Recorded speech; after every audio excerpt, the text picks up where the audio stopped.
October 29th, 2020 to order. We do have a quorum. All members are present today in person for the first time in a while. Yay. We will now stand for the Pledge of Allegiance. I pledge allegiance to the flag of the United States of America and to the republic for which it stands, one nation, under God, indivisible, with liberty and justice for all. Honor the Texas flag. I pledge allegiance to thee, Texas, one state, under God, one and indivisible.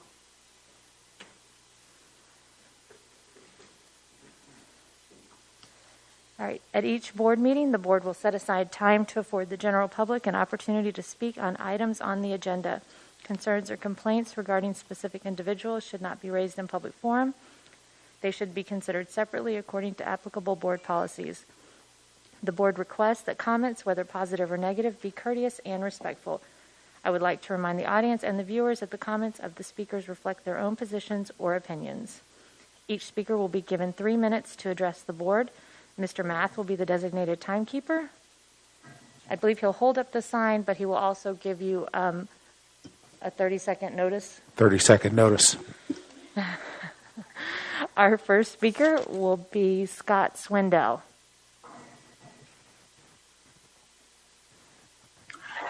I'm Scott Swindell. My wife and I have 2 children who graduated from Round Rock schools and one who is still in high school. First, I want to thank each of you for your service. I know being a school board trustee is never an easy job, and certainly not during this strange time of COVID-19. I've lived in the district for over 30 years. I've lived near Deer Park and Canyon Vista Middle Schools. I've lived in Brushy Creek, and I currently live in Round Rock. Each of these areas and others within our district are real communities that are made up of homes and businesses and schools and families. Students and parents within each of these neighborhood communities are part of a larger community that makes up our district. The good news is that we all care about our community and our children. Sometimes we disagree about the best way to accomplish things, but we do all care. What I'm concerned about, though, is when we start attacking one another. I think we've all seen the embarrassment of our national leaders. They not only disagree with one another, which is normal and reasonable, but they also attack each other and do their best to tear each other down. They root against one another and celebrate the failures of one another. They do this to the detriment of the people they're supposed to be serving. Attacking each other and tearing each other down seems to have become more important to them than serving and caring for the people. We need to make sure that we are better than that. We need to show our children that we care more about them than we do about our own agendas, or our own pride, or even our own anger and hurt. Our kids need for us to work together and be respectful of one another even when we disagree. They are watching us and learning. That's why I'm thankful for Dr. Steve Flores. He gets it. He understands that while our schools and our district will never be perfect, when we work together towards solutions, it will always be better. I don't always agree with everything Dr. Flores says or does. In fact, he and I don't have the best relationship. But over the past 30 years, I've never known a superintendent who is more passionate about the education and care of all of our kids. I know for certain that Dr. Flores is working every day to better serve our children. And he does this even when it seems that maybe not everybody is rooting for him. 30 seconds. He is able to ignore the sometimes ugly noise and keeps the kids first. And that is really what I want in my superintendent. And that is why I'm grateful that we are fortunate enough to have Dr. Steve Flores. Thank you for letting me speak. Thank you. Our next speaker is Charlie Culpepper. Good evening. Can you hear me? Yes, sir. Yes. Thank you. I spoke to the board, President Vessa, board members. I spoke last spring talking about Dr. Flores, and I'm not going to waste my time talking about my opinion of him and what a great leader I think he is. But our district is very diverse. Some students live in $1 million homes and drive luxury sports cars to school, while some are homeless, live in hotels, and ride the bus to school. We're ethnically diverse also. While we want the students to succeed, there are varied ideas on how to teach. Our family units are varied. Some are two parent with one parent working outside the home. Some are both parents working outside the home. Some are one parent with that parent working outside the home. And unfortunately, some have all parents unemployed.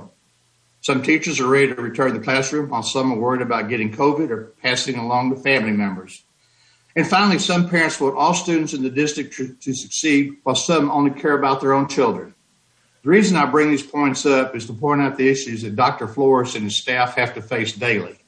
Besides, they're working in uncharted waters with the pandemic, and they know that any decision that is made will be met with opposition by some parents, but decisions have to be made. I firmly believe that any decision that Dr. Flores and his staff make is for the best interest of the students, of all students of Round Rock ISD. I doubt that anything that I said will change the way that you evaluate Dr. Flores this evening, but I want to let you know and him to know that a majority of the residents of the district support him. It's just a small vocal minority that screams when they don't get their way. Thank you for your time. Thank you. Our next speaker will be Greg Miller. Good evening, Board of Trustees and Superintendent Flores. Thank you for the opportunity to speak tonight.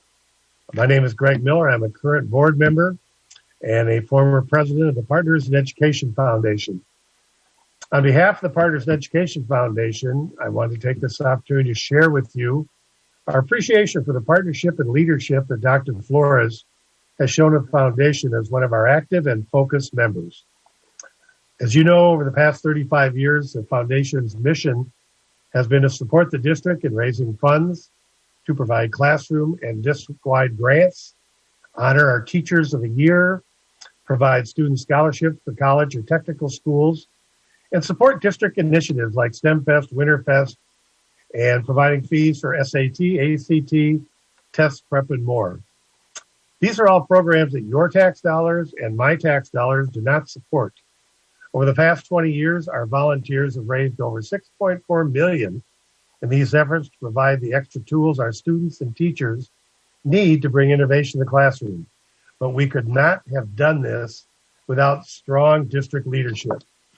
As a member of the foundation, Dr. Flores has contributed his time and effort for the good of all students across the district. His passion to do what is right for the students and teachers is evident in his work ethic, and to make sure that the programs the foundation supports have a direct positive impact on the district initiatives and, more importantly, our students. This is where Dr. Flores comes in with his hard work, dedication, and foresight to collaborate with our organization so that our students, all of our students across the entire district, can benefit in experiencing education at a higher innovative level. It's what inspires Round Rock ISD, the district others come to learn from and aspire to be like. His passionate leadership draws out all of us to be better and work harder for our students. If you look at Dr. Flores' record as a young teaching professional, he was a paraprofessional, a bus driver, a teacher, a coach, an assistant principal, an assistant superintendent, chief of staff, and then superintendent. That's certainly dedication that I see to his chosen profession. So thank you, Dr. Flores. We're lucky to have you as our district leader, and we sincerely appreciate all that you do for each and every student and teacher in the Round Rock Independent School District. Thank you for your time. Thank you. And our last speaker will be Snehal. And Snehal, I'm so sorry. I'm not sure how to pronounce your last name. So if it's okay, I'll just introduce you as our Council of PTA's president. Absolutely. Thank you so much. Respected Board of Trustees, Superintendent Dr. Flores, and Round Rock ISD community. I'm Snehal Pirke, President of Round Rock ISD Council of PTAs, with our 53 awesome PTAs and many thousand members who believe in PTA mission to make every child's potential a reality by engaging and empowering families and communities to advocate for all children. PTA is the oldest and largest child advocacy organization in the nation, and we celebrated Texas PTA's 111th birthday today with all our delegates, administrators, and many distinguished district and community leaders.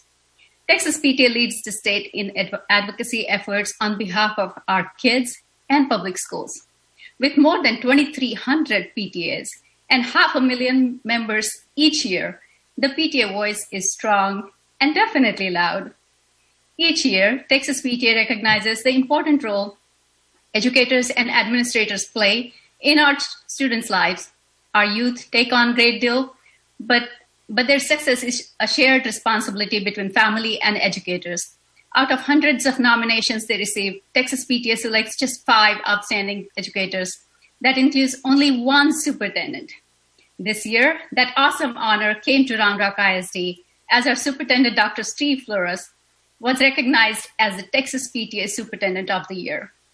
Superintendent Dr. Flores is a powerhouse, supporting our PTA goals for all of our 53 PTAs, whether volunteering or participating in our PTA programs and delegate meetings with his entire team and all of our principals. He's always rooting for every student and family.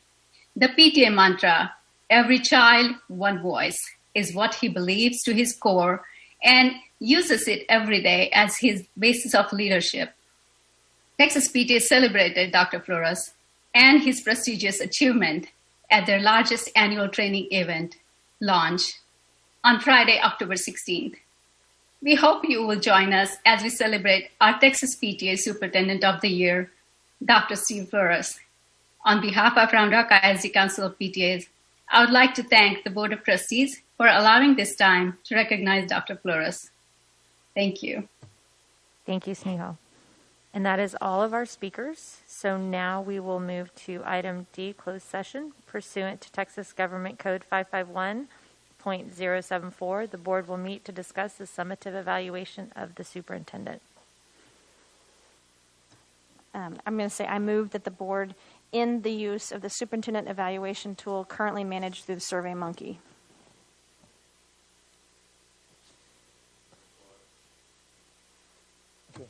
All right, it is 7:32 and we are out of closed. Are there any motions coming out of closed session? Madam President, I move that the Board of Trustees end the use of the superintendent's evaluation tool currently managed through SurveyMonkey. Second. So we have a motion and a second to discontinue the use of the evaluation tool currently used by SurveyMonkey? Managed through through SurveyMonkey. Is there any further discussion? The only comment I wanted to make on this was this is a very subjective tool, and I am looking forward to using hard data and taking some of that subjectivity out of the process. Yes, and really working with our LSG goals and within our LSG framework. Is there any other comment? All right. So all those in favor, raise your hand. All right, it passes 7-0. Then announcements and future agenda items. We did not have an agenda item regarding possible action on the superintendent's contract, which is required. And there are some incentive and performance pay that he is due under his current contract, so we will need to meet again to finish this. So we will have to schedule another meeting. I don't know if people have their calendars out and want to try to do one real quick, come up with a time. And I have no travel plans over the next couple of weeks, so. Are we looking at like a short Zoom meeting during the day like last week, or? oh, we could do that. Like, could we do this coming Monday at noon? Like everybody's lunch break and have a 12 to 1 meeting and... Holy cow, that seems like a very ambitious goal to get it all done in 1 hour. But I do like the concept of having it possibly during the day and whether or not we want to do it via Zoom. I mean, certainly that makes it more flexible, especially the fact that it's such a short notice on a meeting. But I would allocate more than an hour. If it's going to take much more than an hour, it probably needs to be in the evening then from people who are working on the board. Yeah, that means I have to take a day off work if we do it Yeah. at 1. Okay. I think that we could do it in an hour. We've already done the evaluation process. It's just finalizing Yep. the contract details. I think we could. There's not much discussion to be had on the evaluation process since we've done that. Great. My schedule- Busy Tuesday and Wednesday of next week, like throughout the day. Okay. Out of Tuesday's town. election day, so that's probably not Yeah. good. Why don't we try it Monday at noon? Could you do Monday at noon just for a lunch hour? Yeah, that works for me. Is noon better or like 11:30? Noon. Okay. So why she don't has to post it by tomorrow by noon. Yes. Yeah, so Okay. So we'll have to try to get that posted, and Doug, we'll have the right wording this time. And So we're looking at November 2nd? Okay. Let's do November 2nd at noon. I need to take off. So anything else from me right now? That is Thank you. it, actually. Did anyone else have any announcements or future agenda items? All right. Dr. Flores, I don't know if you have anything else you wanted to add, or we're No, we're I just good? want to just real quickly add, I know as we get ready for a board elections on Tuesday, well, elections nationally, state, and local, obviously.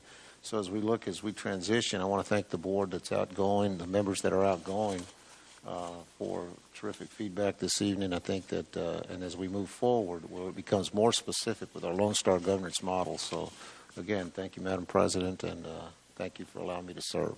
Thank you so much. All right. If there's no further objection. Go ahead. As we're concluding the superintendent's evaluation, I just wanted to take this opportunity to thank Dr. Flores and his team for the leadership that he has brought the district through, especially over the last 7 or 8 months of COVID. And just thank you for everything that your team has given under your direction. I know that there's been a lot of sleepless nights, a lot of missed time with family, a lot of commitments that have had to be put on the back burner to propel this district forward. And while it's not great because of COVID, we're in a good spot. We know there's adjustments that have to be made, but I just really wanted to extend a sincere thank you to you and the leadership for your team over this past year. I also wanted to thank all of the staff, especially the teachers who are and principals who are working so very hard to make this year the best it can be. I know that we're going to be getting some data regarding the surveys that went out. The board will receive it tomorrow, we're told. And also some data just on the progress of students. And I would request that either that be incorporated into the next regular meeting as a part of the presentation, so that the community can understand the health of our district at this point, or some other means of presentation so that the community can be knowledgeable of these important metrics. Because we're all just doing the best we can here, but we got to know where we are to know where we need to get. Ms. Gonzalez. Dr. Flores, I know we didn't give you a traditional evaluation, but we are not in traditional times. And because of everything that's happened, we deeply appreciate you and your team for giving 110% over these last few months. It's not been easy. I've seen superintendents leaving. They don't know how to cope with it. There's no playbook. You've stuck with us. Your team has stuck with us. And we couldn't ask for better. We really couldn't. As we move forward, I think that with Cinto's help, this new board will have the direction and have the metrics available if we don't have another pandemic or natural disaster, or let's put 2020 behind us and let's get there. And I have nothing but great hopes for this district with your leadership. Thank you. Mr. Math. Triple ditto to all the positive things and thank yous that everyone said. Yes. And I will just say a quick thank you to everybody. I know it's been a long years. It feels like forever. Thank you. And if there are no, Can I make one other announcement? So today I was on the Zoom meeting with the Council of PTAs, and one thing that, you know, I had kind of like talked to them a little bit beforehand. You know, I'm definitely the person who loves two-way communication on this board and pushes and pushes and pushes. And they have been doing some awesome work with two-way communication with staff and involving the community in those dialogues as well. And so we collaborated and said we should involve the board in that as well. Working with the Council of PTAs to have board forums where we can have two-way communication with our PTA members and leadership, as well as students, because there's many students who are PTA members as well, and bring in student voice to the board, two-way communication. So that's something that they were, you know, really excited about. So hopefully we can, as you know, the election comes to a close and we seat a new board, we can go get to work in really having two-way communication with our wonderful resources of the PTA in our district. Thanks. That would be awesome. I appreciate it. Anything else? It's a wrap. It's a wrap. Okay, so if there's no objections, it's 7:41 and we are adjourned.